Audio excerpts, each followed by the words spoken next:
Alrighty, yo, what is going on, everybody? It's your boy, Mr. DDG94, back with another reaction video. Today, we finna react to top 10 things from the 2010s they don't make no more. This should be interesting. Things they don't make in from the 2010s. I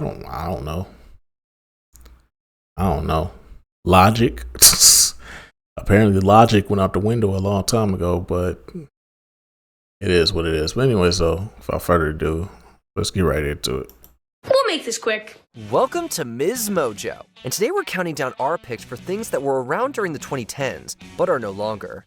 3, 2, Ain't nobody missing 1, a connect, bro. 0. Number 10, Netflix mailing DVDs. Ain't nobody. For those who only Ain't nobody missing these though. Be real with yourself. Who is missing mailing DVDs when we can just stream the shit and not have to go anywhere? Technically, they still do that. It's just called a red box. Technically, they still do this. This is just called red box. So technically, this isn't completely non-existent no more. It still exists. It's just under a different brand and a different name.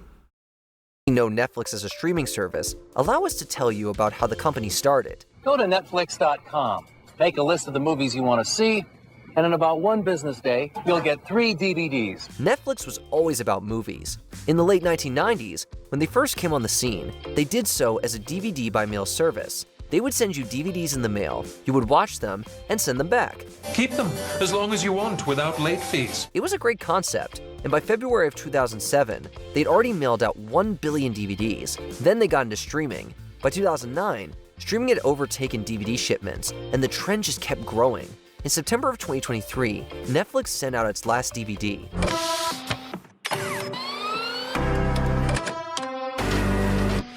Most people probably would have assumed the mail service part of the business had ended even earlier than that. Number 9, PlayStation Vita. While the PlayStation Portable gets most of the nostalgia love when it comes to PS handheld devices, we hope there are some of you who remember the PlayStation Vita with some fondness.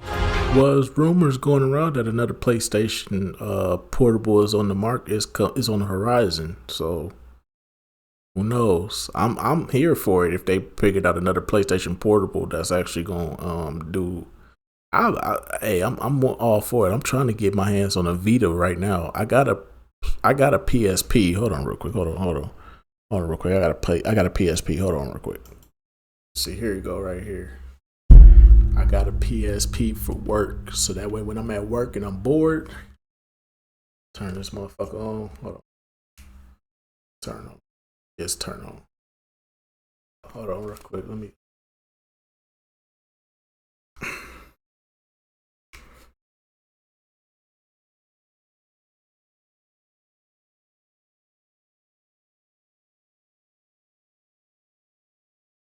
Hacked it, by the way. I hacked it. I hacked it. I hacked this PSP.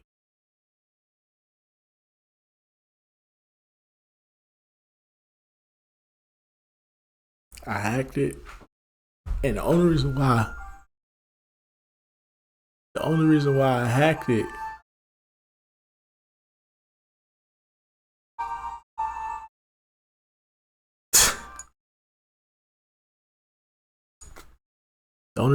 hacked it was because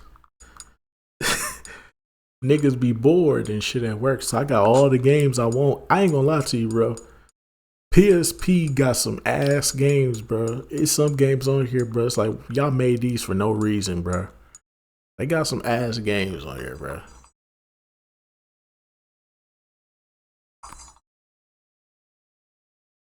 I got hella games. I think I got like 80. I think I got like 88 or 87 games on here. I got a whole list of games, bro. Got all the Maddens. Hold on. Midnight Club.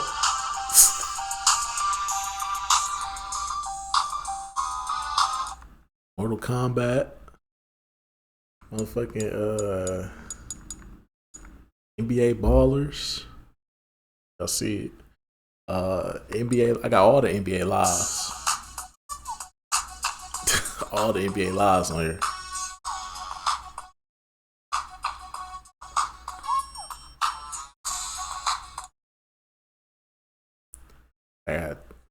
I ain't gonna lie to you, bro. All the 2Ks on PSP is ass, bro.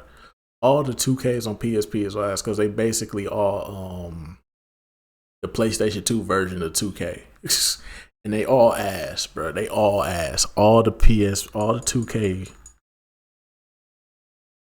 All the 2Ks are just ass, you know. Y'all should already know what that is. Y'all should already know what that is. You know you can't have no PSP without this.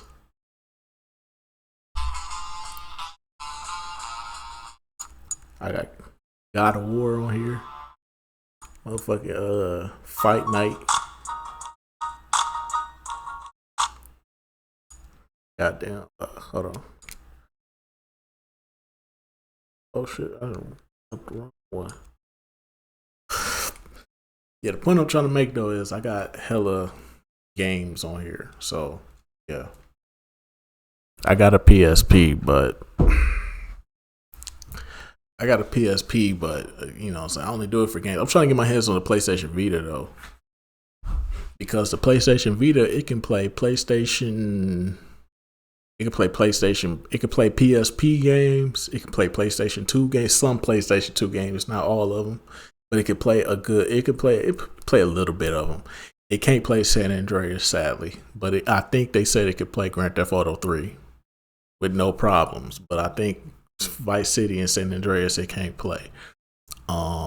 But yeah, man, I'm trying to get my hands on the PlayStation Vita, but it's hard to get one because apparently now everybody enjoy these. But at first, y'all didn't fuck with these. Now all of a sudden, everybody and their mama got one, and it's hard for me to get one. Pause.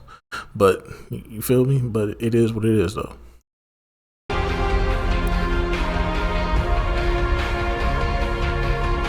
Released in Japan in 2011, and in North America and Europe the following year, the Vita sold well at first, but saw a pretty big drop-off after the launch excitement wore off. Front and rear cameras, and that it's Wi-Fi, so you can play it in real time with friends all over the world? General opinions of the device also seemed to cool with the passage of time, and sales numbers never reached what Sony had hoped. The game catalog was not good enough. There were no AAA titles as advertised. It's not enough games on the PlayStation Vita, but to have the PSP catalog and some of the PlayStation 2 games, oh my god, that's a dream right there.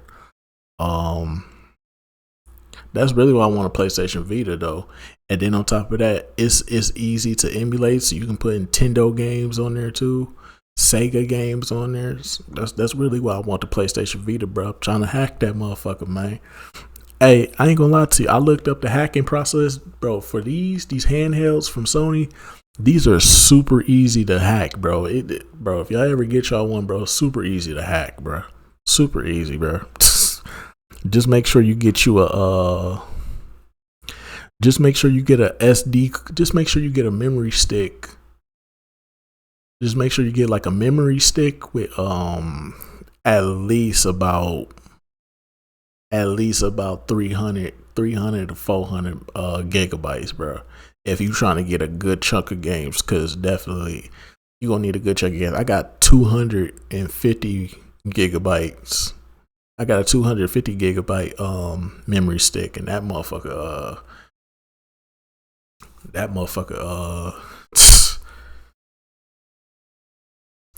shit, I'm down to like 14 gigabytes. Shit, I ain't really got that much room left. Probably didn't help that during this same time was the growth in smartphones, which meant we all had handheld gaming systems in our pockets. The Vita was discontinued in 2019. Number 8. Papyrus. Papyrus, the material, was first manufactured in Egypt in the 3rd millennium BCE. Papyrus, the stationery and greeting card store, opened its first location in 1973, and by 1991, there were 37 stores across the United States. How did Papyrus come to be? Well, it's really a great story, a true entrepreneurial story. In 2009, that number grew to a few hundred, but it was all downhill. Who would go here when you can go to the dollar store and get everything for like $1 and under? Like, whoa, bro. If I can go to Dollar Tree and get the same material for like $1 and under $1, like some of this shit be like 50 cents at the dollar stores and shit like that. And it'd be Dollar General, Dollar Tree, Family Dollar. Like, there's no purpose. There's no purpose for these type of stores. It's like, nah, I can get this shit super cheap Fuck out of here.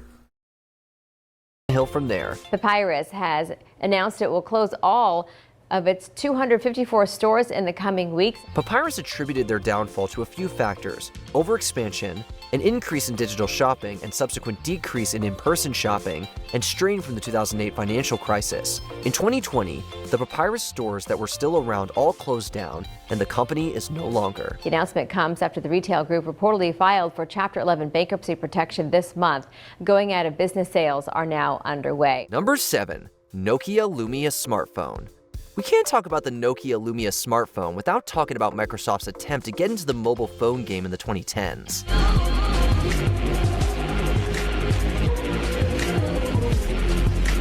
My dad had one of these phones. He said this was he said that was probably the best phone he ever had. It just got super outdated real quick because they wasn't making them no more. Once he found out they wasn't making them no more, he had to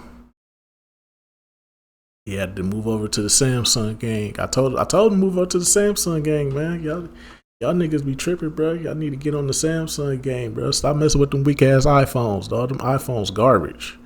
Stop messing with them iPhones. Get you a Samsung. Grow up. Get a Samsung and grow up, man. Be a man. Stop messing with them kid toys, man. Them niggas be ripping y'all off over there. We get shit to Jack Sparrow way over here. All them apps that you got to pay for, we can get it for free over there.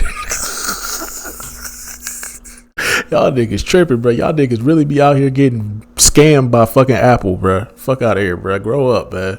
It's time to grow up, man. It's time to be a man. Be a man. That's because the Lumia phones were exclusively running the Windows Phone operating system. Windows Phone definitely had its fans, and the Lumia was a well-liked device with sales growing fairly consistently from 2011 through 2014. It seemed promising, though. So what happened in 2014? Well, Microsoft, which completed the purchase of Nokia in 2014, began to gradually eliminate the Nokia name. In 2015, they introduced the Microsoft Lumia, running the new Windows 10 mobile OS. Sales began to drop, and by 2017, the Lumia was pretty much done. Number 6. iPod. 1,000 songs in your pocket.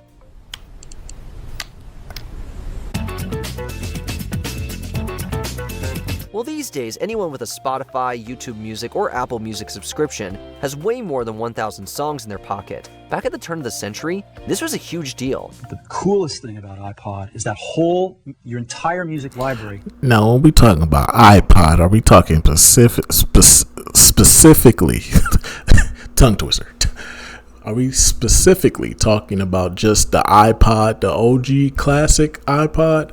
Or are we talking about iPods in general? Are we talking about the Nano, the Touch, the Mini, the Shuffle? Are we talking about all of those? Or are we talking about just the classic? Because if we talking about just the classic, then yeah, fuck that one. But like the Touch and the Shuffle, the one for me was the Touch and the Nano. The Nano and the Touch was probably the best iPods, hands down. That classic, that shit was too expensive. Couldn't nobody afford that. But then again, the iPod Touch was expensive too. But you wanted it though, because it was like they could play games on that. That's all I did, bro. High school, bro. I always had an iPod Touch in high school, bro. I told y'all about the one time this one girl gave my iPod Touch to one nigga and he ended up losing it and shit. Then I got it back and then that motherfucker broke. I told y'all that story, but then there was I had got another iPod Touch. I took my little Christmas money I got for Christmas from my mom and shit, and I went to the mall, bought me another iPod. I ain't care. I needed it, bro. I needed it for the hoes, bro. The hoes be on you, bro, when you got shit that they ain't got, bro. That's how it was back then, bro. I had something that nobody else had. Nobody else was thinking about an iPod Touch. The hoes saw me with the iPod Touch. It was like, ooh, you got an iPod Touch. Can I see it? Can I see it? Yeah, baby, you can see it. You know what I'm saying? Yeah. They'll see it and be like, you got all the songs on there. That shit be popping. Ooh. And you be having games on it and shit. It's so fun. And then you got the camera with it too. Hey, be like that though. Be like that.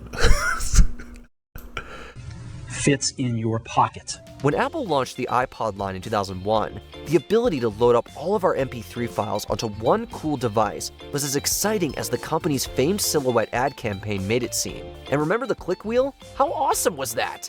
But while there are plenty of us who still cherish our old iPods, 2022 was the final year of their production. As we look back on the iPod, I'll keep mine in case it's worth something one day. Number 5. Microsoft Kinect. Ain't nobody missing this, bro. Sensor control gaming without the need for physical shit was ass. Sounds pretty cool. We thought this would be fun to play with. Ain't nobody missing this, bro. This shit was ass, bro.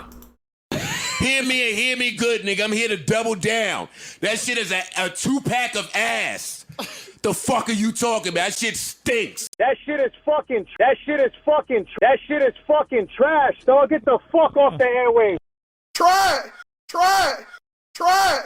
Ain't nobody missing the goddamn Connect. Them fucking Connect. Come on, bro.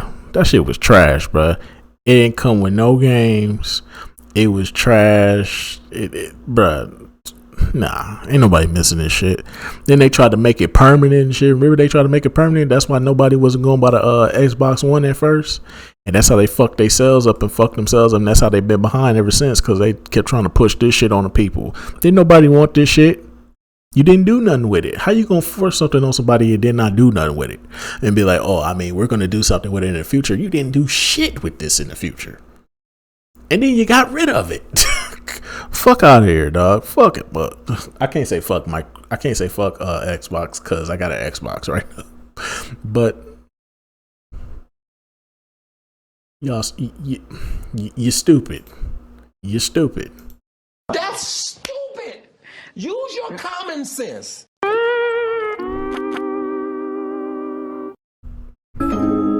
it was. And it was fairly revolutionary back in 2010 when Microsoft introduced their Kinect. Indeed, it was pretty cool, and initial sales were impressive, so much so that their 8 million sales in the first 60 days set a Guinness World Record for the fastest selling consumer electronic device. Unexpected things.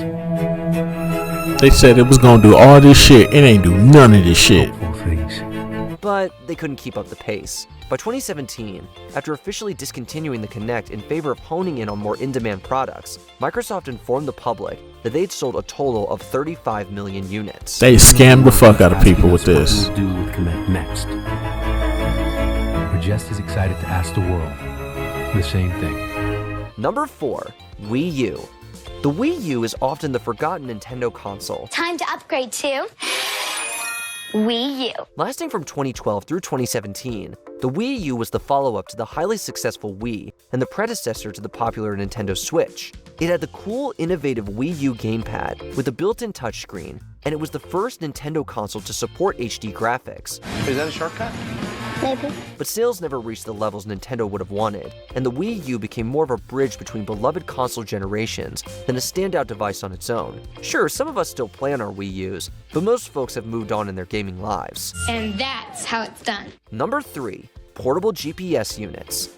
Sure, yeah, most of us have a portable yeah. GPS unit in our pocket now. It's called our smartphone. But in this Yeah. case, we aren't talking about our... Yeah, and then on top of that, they include them in the dashboard now for the newer cars. The newer cars, they imported into the dashboard, so there's really no purpose for these no more. Yeah, I see plenty of them at the Goodwill all the time. I just see a dog pile of fucking GPSs at the Goodwill. It's like, bro, ain't nobody for to buy these, bro. Throw these away, Goodwill. Come on now.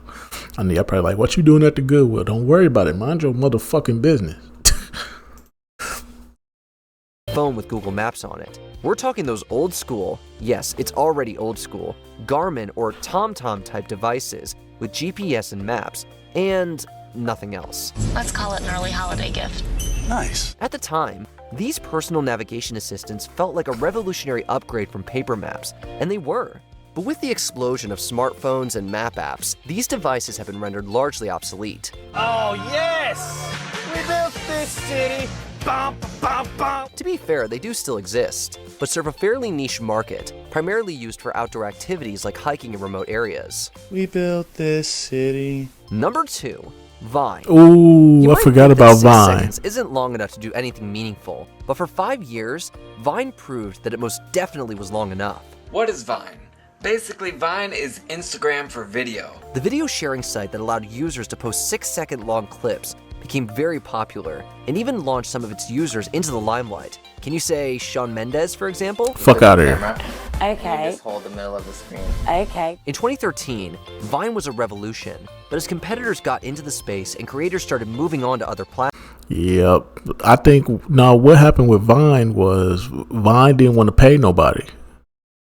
Everybody was like, dog, we making all this content, we making all this revenue over here. Can we get paid for it? Vine was like, no, but you guys can keep making content. We appreciate it. So then along came the Musical.lys that turned into TikTok, and then you got the Snapchats, and then you got the Instagrams, and then YouTube came out with YouTube Shorts and stuff like that. So it's kind of like, yeah, Vine did it to themselves, bro. All Vine had to do was pay their creators, bro. That's all they had to do was pay their creators, bro. And then people wouldn't have moved on. People would have stayed with Vine, bro. But Vine didn't want to pay the creators, so it is what it is. I never even had a Vine account. Just for the record, I never had a Vine account. For those of y'all that don't know, I never had a Vine account. I just watched Vine compilations on WorldStar and YouTube, and that's how I kept up to date with Vine. I never had a Vine account ever. I don't even know what that interface even looks like to this day. But I know a lot about it. I was very interested in doing Vines, but I was like, nah. Platforms, Vine just couldn't keep going. By 2016, more than half of the app's most popular users had moved to other services. In 2017, Vine said goodbye. While it may have been gone just as soon as it began, the impact that Vine has made on the online video industry will no doubt last for several years to come. Before we continue, be sure to subscribe to our channel and ring the bell to get notified about our latest videos. You have the option to be notified for occasional videos or all of them. If you're on your phone, make sure you go into your settings and switch on notifications. Number 1. BlackBerry phones everywhere. These making a comeback. I don't know what y'all talk about. These been making a comeback. They coming back in some type of way, some type of form. They coming back. When's the last time you saw a BlackBerry phone in the wild? What kind of Recently. genius is behind this? There was a time in the 2000s and 2010s when it would have been very easy to answer that question because BlackBerry phones were everywhere. Sure, iPhones and Androids were beginning to take over, but BlackBerry lovers were a very dedicated bunch, and getting them off those keypad devices was a Herculean task. The Classic is everything you want from a BlackBerry and so much more. The phones didn't get the nickname Crackberry by accident. BlackBerry's sales reached their peak in 2011, but by Q4 of 2016, they sold so few units that BlackBerry's market share was nearly non-existent. BlackBerry desperately tried to stay afloat by flooding the market with products. In the same time period it took Apple to release 4 iPhones, BlackBerry released over 30 unique devices. BlackBerry stopped manufacturing devices in 2016 and shut down its services on January 4th, 2022. What do you miss most from the 2010s? Let us know in the comments. I miss you. Do you agree with our picks? Check out this other recent clip from Ms. Mojo. Alrighty, man. That's just gonna about do it for this one, man. For sure. I forgot about Vine. Yeah, because like I said, I never had a Vine account, but yeah, Vine will probably be like the biggest one on this list out of all of them. Yeah. So yeah, man, that's just gonna about do it for this one. I'll see y'all in the next video. Till then, peace out.